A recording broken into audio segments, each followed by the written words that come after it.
Hello and welcome to the Forgeborn Finishing School. Casey, Kid, and Core here. We'll be analyzing Forgeborn battles to help take your game to the next level. Hello, we are back at it again. This time we're going to be breaking down the Onyxium Strategy with the Necryum Aloyan faction pairing. Before we get into that, just a quick update on our digitized Dust Up event that we're running for charity. All proceeds will go to the National Alliance on Mental Illness.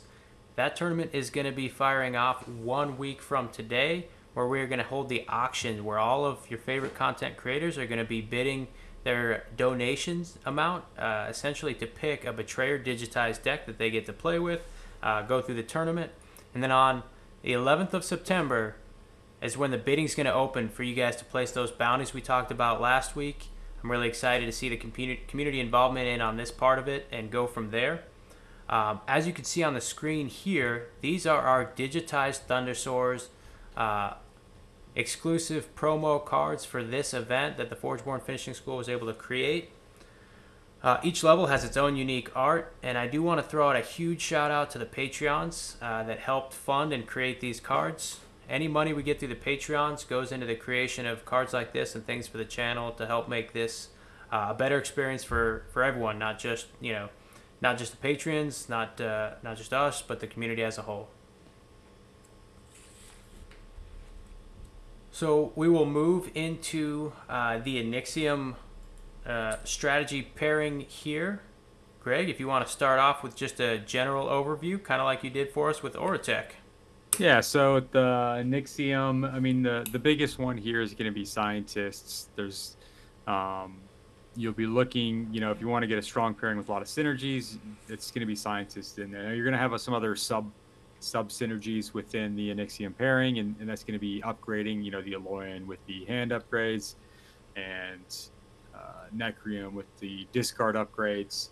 And then they both have a very strong stealth background. Some other sub synergies you can look at is the minion and creature synergies. Particularly pairing off of Shambling on the Necryum side, and then using both of their abilities to create zombies and gizmos through the various creatures and Forgeborn abilities to die off and cause damage. And then anytime that you have kind of a going minion-wide kind of effects, Rattling can also be beneficial as well. Maybe not as strong in maybe the Utera Aloyan pairings, but still can present a situation that you can use in the decks. And then set 2, of course, is going to add in some other layers and some more complex synergies that you can get off with that, which we'll go into later in the episode. And then they also have a few free things, but yeah, go ahead, Ron. So with back to the scientist synergy, because you kind of said it right off the bat, this whole thing kind of centers around the scientist synergy. So they've got plenty of other things going on for them, but it just seems like the scientist synergy doesn't quite click to the same level as the mage synergy. And I think we're going to really dig into the scientists, but this is why we have Onyxium kind of lower down in our rankings, right? Is they just don't click on the same level as some of the other tribal synergies. And you mentioned the stealth. I just really had a thought pop in my head that, these two factions have the most stealth creatures per capita. But there's really nothing to synergize with stealth outside of giving additional attack, which is obviously always good. But that's maybe a design space we could see in the future and would potentially elevate this faction pairing. With that being said, sorry to interrupt, just wanted to throw that in there. No, those are very good point outs. I mean, I've always been a fan of the stealth, and again, like you mentioned, there's not much besides it has it, which can be a great tool. And with some of the mobility or options, or Drix particularly options. I mean, outside of just having really high rolls or certain betrayers in your factions, you can put these two factions together. They may not be as competitive unless you get just really good high rolls on both your decks. Otherwise, you're looking at scientists.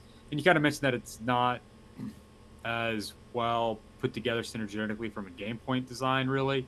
And that's the thing, because a lot of the scientist synergies that you get are just either going to be dropping bodies where kind of things die. It's not really pushing your game forward. It's kind of just allowing you to survive, right?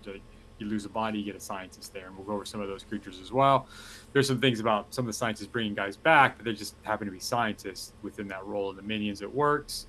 But you're not getting like big free actions because you have scientist synergy, or you're not getting huge game changing effects because you have scientists. I think that's probably why it is lower on the list.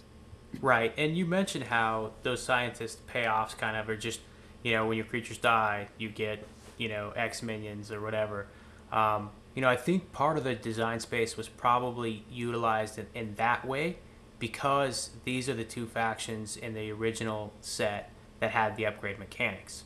So they didn't want to give them too synergistic or too powerful of synergies that also propelled the game forward. Um, and then you had the fallback of the upgrades, right? So you'll kind of notice that the scientist synergies tend to just kind of keep you subsisting, keep you moving along, so that you can eventually get to the later rounds where your upgrades really take effect. Mm. I think if they were as strong as mages up front, maybe we could have had a much stronger faction pairing here. That's a good point.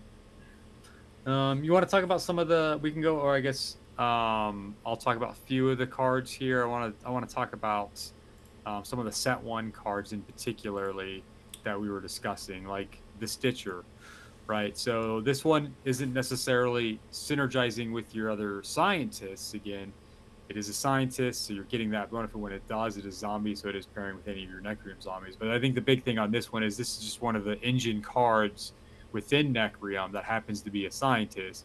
It Mm-hmm. also works well with the minion strategy that both Necreum and Aloyan benefit from. And so it's much easier to pull off because you're going to have options in the Forgeborn cycles I guess with all of them, you have that as an option. But Aloyans tend to do extra with the gizmos, being able to replace the minion itself, the gizmo, making whatever creature you're bringing back in better. So it pairs a little bit better than maybe some of the other minions that you would use the Stitcher with. And then going into the operator, again, this is where we start seeing where scientists synergizing with themselves. As you have more scientists, if he's out there, if they die, you get to replace them with the gizmo.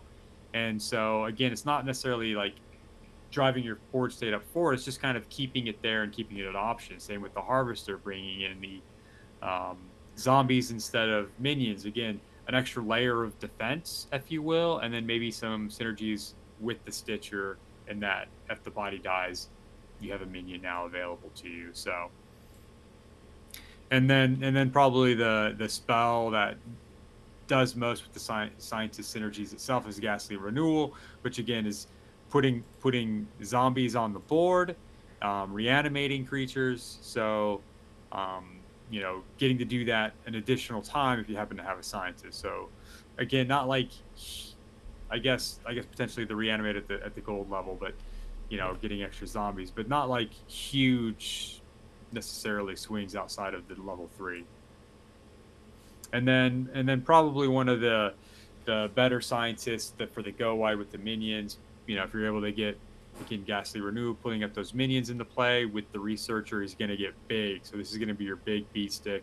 It's going to push damage or clog up a lane for a while.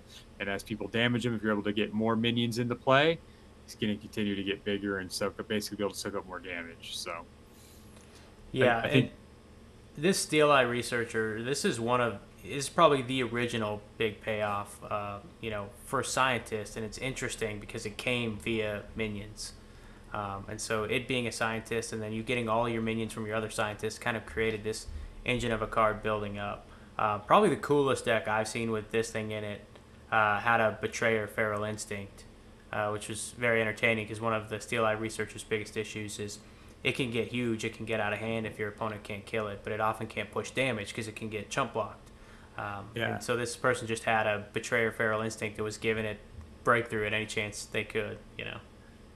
Well, I think will be interesting as we get into the set 2 cards if you happen to have a Betrayer Steel Eye Researcher with one of the cards that we'll talk about here in a little bit in the lab. Yeah. One other card we didn't show here, but just like Ghastly Renewal, if there was one card that I could staple to the Steel Eye Researcher, it's Nano Swarm. Essentially, if you have a scientist in play, you get to play 2 gizmos. If you have a scientist in play, you get to play 2 mega gizmos. So it's very much like Ghastly Renewal, but if you see a deck with Steel Eye Researcher and Nano Swarm in it, that's a great just mini combination right there. Yeah, good call out on the nano swarm there. That's another good scientist synergy that if you're going for scientists. So we will move into some of the set two, and we're just going to kind of go through some of the new scientists that set two brought to the table. Some of them work really well in the strategy.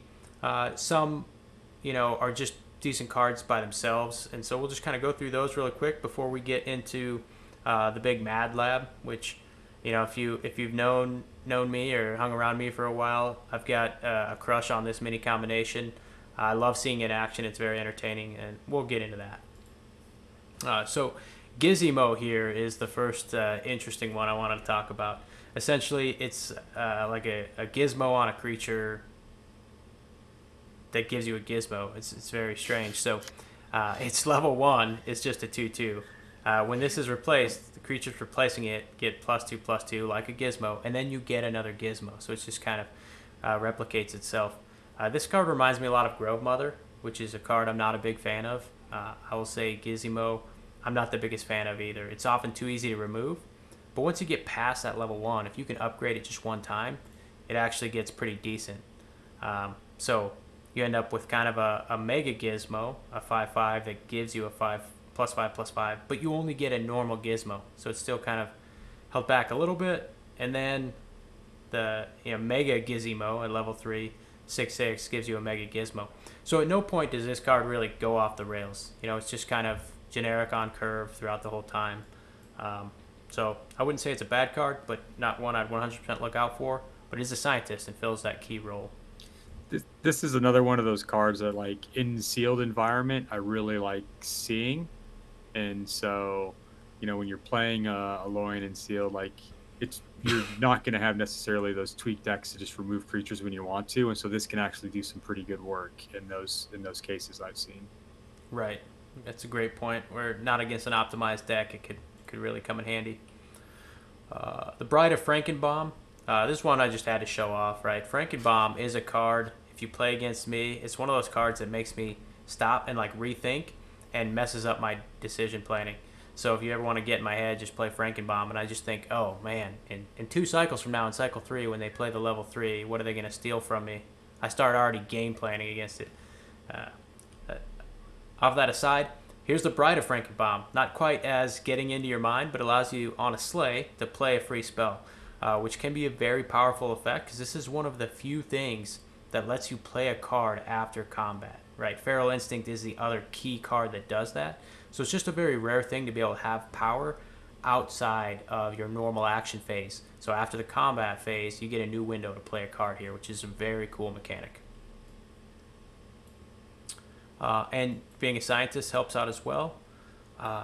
Keeper of the Damned.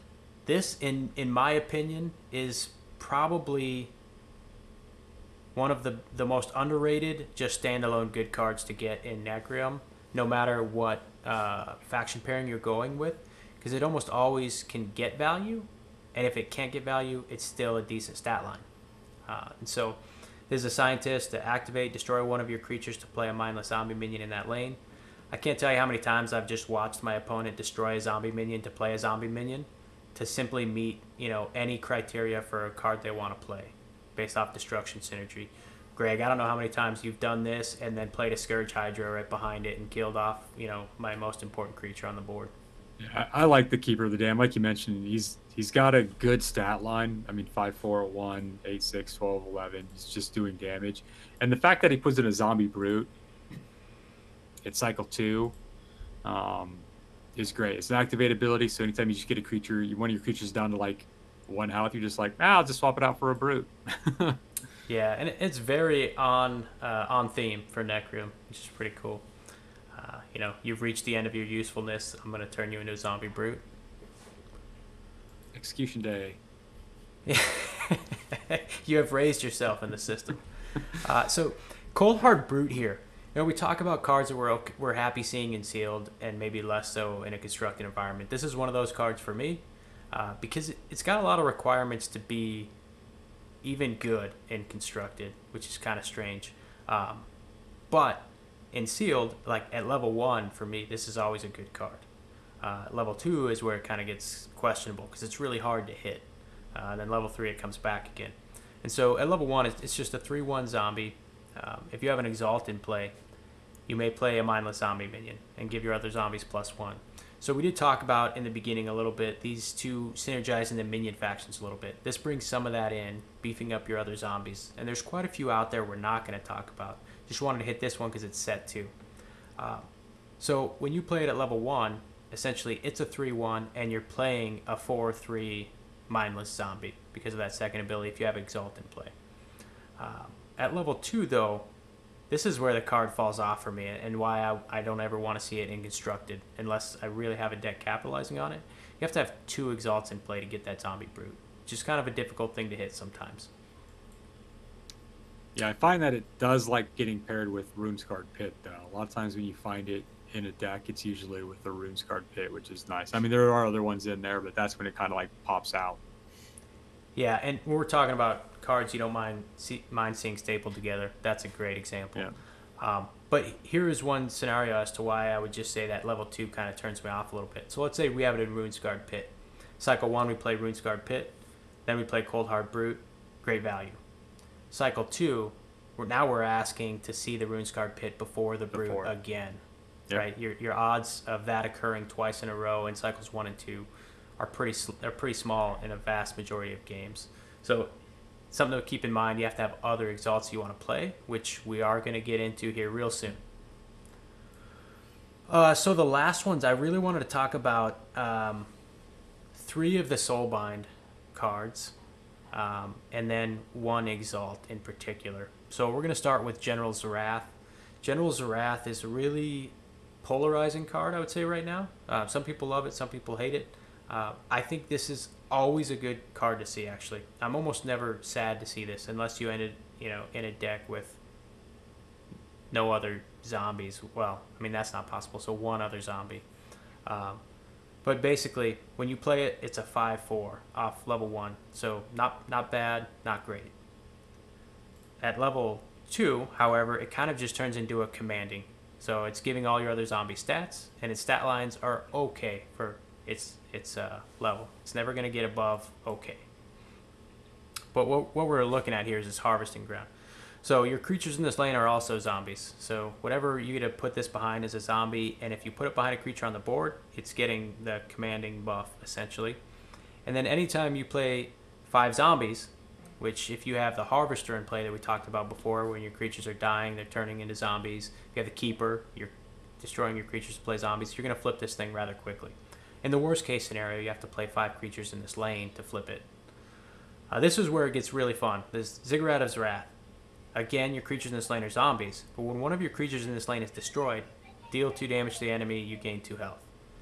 So this with Keeper of the Damned is a phenomenal card. You just get a trigger for free once every round, essentially. But this is also one of those cards you got to keep your eyes on because it has the potential. It's one of the few cards in the game that has the potential for an infinite loot. If you can somehow get a creature, Indomitable Fiend, in that lane that comes back infinitely and kill it infinitely, that's an easy win condition. That infinite thing isn't why I put it in here necessarily, but I do think it really just synergizes nicely with the potential minion strategy of Onyxium that it could get going. All right, the other one I want to talk about just a little bit is Bricks. I would say it's almost a counterpart to Zrath, kind of similar in the same fashion. When it comes into play after its first level, you get to give your robots, you get to give a creature 4 armor, and if it's a robot, it gets additional attack. Its Brix's Workshop is the very same as Zarath's Ziggurat, and then when it levels up, it's a little bit different in that any creature that gets put in that lane gets +3/+3 for the rest of the game. And this card is a very easy card to flip very quickly. I've seen this more often than not flipped in the first cycle. If not, it's early second cycle. And then for the rest of the game, you just have Brix's Foundry giving out 3/3 to every creature you play there, which is very nice and on par for a Loin strategy. All right, so the big 2 we wanted to talk about, and we're going to start with Syntata's Lab here. So Syntata's Lab reads, deploy, you may play a Gizmo minion. When you replace a creature in this lane, you may play a Gizmo minion in one of your empty lanes. Seems pretty generic, not too spicy. What it allows you to do is kind of like Gizmo, but persistently. So every time you put a creature in and replace something in Centetta's lab, more often than not, it's a Gizmo. So your creature's just getting +2/+2, and you're flinging a Gizmo somewhere else.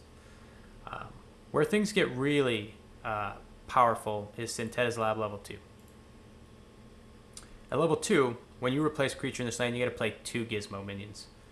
So that gives you the additional benefit of buffing multiple creatures, but also it makes it very hard for your opponent to start hitting your health points through this wall of infinite gizmos you just kind of keep slinging out. Centetta's Lab 2 is so powerful that you will often see people avoid playing Centetta's Lab level 3. So it kind of depends on the game you're in, something to keep an eye out. Centetta's Lab level 3 says when you replace a creature in this lane, you get to play a Mega Gizmo. So you've cut down from playing 2 creatures for free down to 1. It is a much better creature, but it's just something to keep in mind. The level 2 is where this thing gets really, really powerful. And now we cue in Mad Lewinter himself. So Mad Lewinter is the core of what we dub the Mad Lab strategy.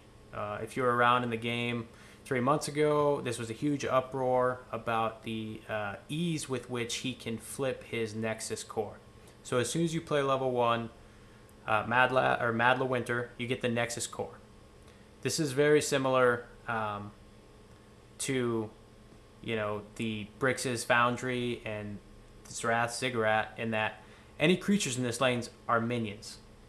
Now that's almost more powerful than a zombie or robot based off the synergies in this game. Being a minion gives you a lot of ability. So all you have to do is have 3 minions on the board to activate this.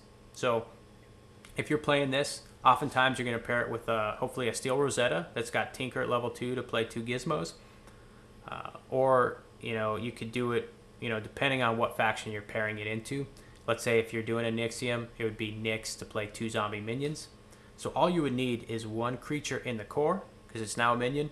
Activate that Forgeborn, get 2 minions out. You've now flipped the core prime. Core prime reads, when one of your creatures is destroyed in this lane, you may play a gizmo minion in another lane. It is worth noting that this has been errated, that now has to be an empty lane. That's part of that Mad Lab uproar we kind of talked about 3 months ago. Just with the lopsidedness that it was able to give this strategy, essentially being you had the potential to win turn 1 cycle 2, and it was semi-consistent and your opponent had no agency. We won't get too deep into that. Stoneblade did their research, did a lot of play testing with it, and then came to the decision that it needed to be changed. But now that we went through it all, I want to come back here to Mad Lewinter. And I want to talk about, as you level up Mad Lewinter, what his ability gives you. So Mad Lewinter, activate, destroy one of your minions to deal 6 damage to an enemy creature. So what this allows you to do is activate it to destroy whatever is in your Nexus Core Prime and deal 6 damage to a creature. And then once you've destroyed it, your Nexus Core Prime, you get to play a Gizmo minion in an empty lane. You'd put that over in Centetta's Lab lane if it didn't have a creature. And then you did all of that with just an activate, not playing anything. So then your next creature is you play a creature in Centetta's Lab and flip 2 more Gizmo minions out, and you have plenty of ammunition. So essentially, at a minimum, every turn, Mad Lewinter was activating to deal 6 damage to an enemy creature, and it gets worse here. Level 3, it's 12 damage to an enemy creature, which takes out the vast majority of creatures, right?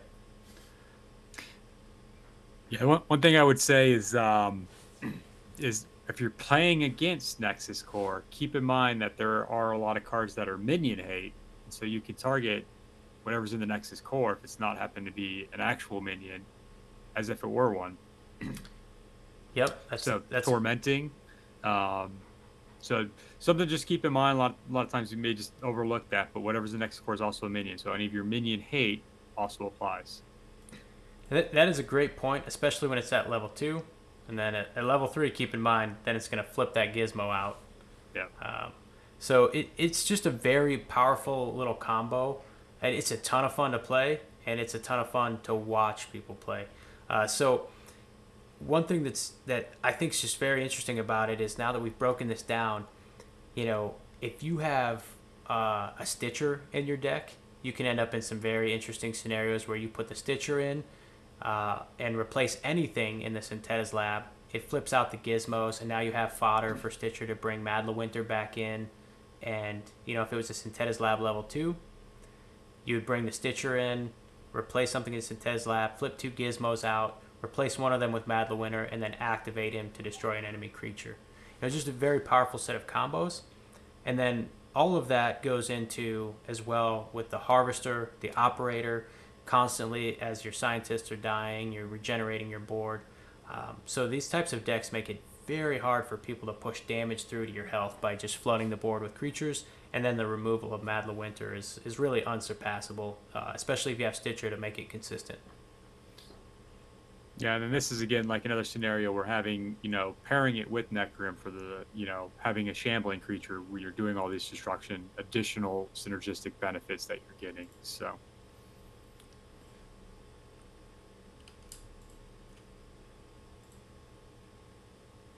So that being said, we are going to move in, and I feel like we've talked about it quite a bit there. I broke down some of the things really, really strongly there, but this is a deck that Messiah was able to put together for the Onyxium strategy, utilizing Mad Winter and Syntheta's Laboratory.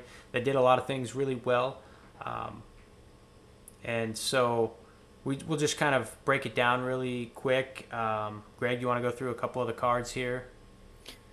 Yeah, I mean, as Ryan mentioned, again, it's a Mad Lab depth. So you have the Mad Winter and the Syntheta's Laboratory, but some other cards that make this work is the Overseer with the playing gizmos. You have Spite Hydra for when something's destroyed, which is going to be easy to pair off with Mad Winter. The Abyssal Stitcher, again, we talked about how the Stitcher can help, or just being more access to being able to use the Stitcher's ability using the Nexus Core. Indomitable Fiend works well again with this deck, being able to kill it in the lab on Forge, having it just come back and being able to play a gizmo. And then it just has some really ghastly renewal we kind of talked about with all the scientists that the deck has. Varnus Pact, there's a lot of minion generation with the Overseers, Nexus Core, Syntheta's Lab. So again, whatever's in Nexus Core counts as a minion. So again, Varnus Pact is going to be more powerful. Vyric's Embrace and Dacian's Fear, Dizzy and Siphon. Man, I am terrible. Are just great cards. Again, destroying a creature, playing a free spell. Yeah. So there's just a lot of really good cards. I love the Tormenting Demon. Again, another one of those really good, just great underdrop cards to have in this deck. It doesn't necessarily pair with anything. It's just a good thing to have in the deck in and of itself. This might be the best statted tormenting creature out there too, to be honest. Yeah. It's kind of interesting. It's never a bad stat line, and then you just have the added benefit of tormenting. Yeah, so there's just a lot of cards that work really well together. You're seeing some of those strategies around the kind of the scientist archetype of Mad Winter and the lab. But yeah, so those are just some quick thoughts that I have on the deck here, looking at it. Yeah, I think you pretty much nailed all the cards. And one thing, even I would say compared to the Aurotech one thing we'll point out with this deck is this one isn't perhaps as finely tuned, right? With the Aurotech deck we went over last week, it was a Rumblespark deck, and it seemed very finely tuned. And so when we look at this one, I would say we could go down the list of quote-unquote dead cards, and it's probably quite a bit more. And I think that there's a pretty strong reason for that, and that's one of the things we kind of need to cover when we're talking about Onyxium decks that want to try to get to the next level, be competitive, be powerful.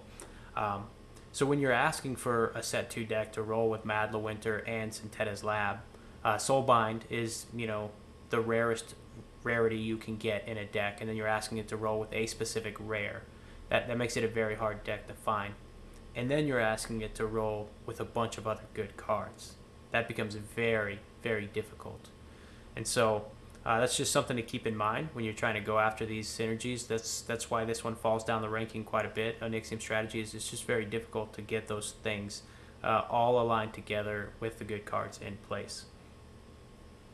One card I do want to point out that was that we didn't point out because it doesn't, it doesn't go with the strategy per se. But this might be one of my favorite standalone creatures with a forge. If you ever see a steadfast skeleton, I am always happy to see it. And in sealed, my mind is blown when I see this card, and I'm just ecstatic. Okay, so here's why. The level 1, not great. 3-1, we got to get past that somehow. And I don't care if I'm playing sealed, I'm playing the thing.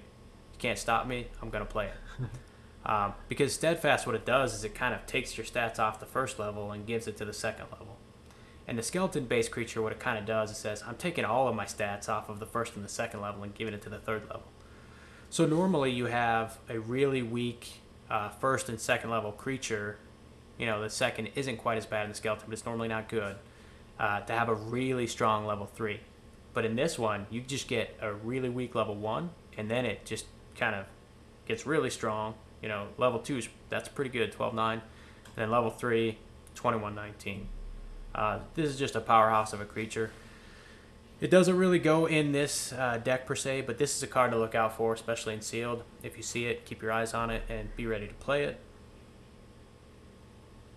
Yeah, and I think that went over the most of it. Kind of going through some of the cards here. Synapse Warden. This could play pretty decently in the deck. Not only do you get to upgrade some things, but more often than not with this Mad Lab, you have robots in play, so this thing's going to trigger. At each level, this is going to be a 5-7 here. Then it's going to end up being a 6-9. So it's never badly statted for a Synapse creature. It's probably one of the better roles you could have in this deck for that creature. And then Bright Steel Gargoyle. Again, this is also just a good card always, but never a great card. So sometimes it's okay, it's a good card to play. It's just never great. But yeah, Adaptive Researcher. So those cards we kind of all went through don't necessarily go into the strategy so much. Adaptive Researcher, Bright Steel Gargoyle, Lightforge Sentry, Combat Medic, Steadfast Skeleton.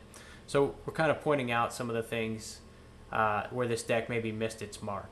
And so after the last episode, Greg, right, we got some feedback. We talked about all the good things the deck could do, why it fires on a lot of cylinders, but we didn't really pick apart what was missing about it and how would you maybe make it better. And so these are some of the cards I would maybe look at. Hey, can we find a half deck that has a little bit more going all aligned? In this one, you probably can't replace the Mad Lab half because that's so rare. Mm-hmm. Then you'd have to look at the purple. So if you want to go through a couple of the purple side and just pick out some of the cards that don't go into the strategy and maybe some replacements.